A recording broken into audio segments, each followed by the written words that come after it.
距离农历春节无到一个月，台南市桂林区公所对去年推出幸福年菜，因为大受好评，今年再次邀请北京桂林在地总铺师有阿用家、旋转会馆、杰作台菜料理、李记餐饮、加保卫珍创意料理等八大板凳菜摆满整个大厅，相当澎湃。其中保卫珍创意料理更加结合3D 列印加分子料理，做出法式的拼盘，相当特别。特别推出这一道法式的一个3D 列印的鲍鱼，它是结合了现在的3D 科技蝴蝶，它是以彩绘的方式由3D 列印出来，结合分子料理。然后它以一般的话不同的地方是说，我们把酱料做成分子，做一个异国料理，然后搭配这个米制作的蝴蝶，这个蝴蝶可以吃，它是一个创意料理。再来的话，就是再结合我们的海鲜锅年菜的部分有海鲜锅再加上这个自制的那个避风塘酥呈现一些比较不一样的做法然后这一道料理的话，它的特色，一般的酱汁是直接淋上去，我们把它做成水晶球口感上会比较不一样。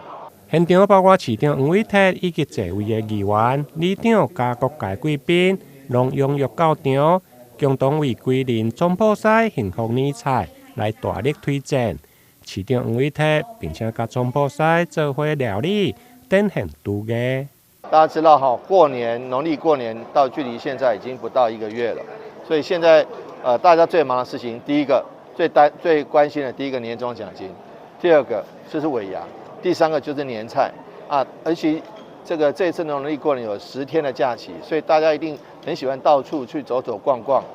那所以说我们特别在这个时候重要的黄金时刻，第一个推出归仁好吃的年菜，第二个推出许多归仁很棒的景点，所以欢迎大家来归仁，欢迎大家来台南。对，不管是吃年菜、吃美食或是如果你还没来台南的话，你可以把这个年菜来订这个宅配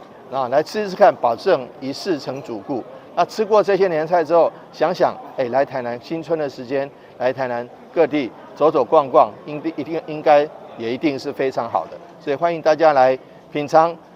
非常好的归仁以及台南的年菜，然后来台南的各处的景点，以及归仁的各处的景点来走走逛逛。桂林区长魏文贵表示，吃板凳菜是台南真有特色的庶民生活文化。尤其过年过节，更加是一家团圆的时阵。这届结合北京、桂林在地总铺师，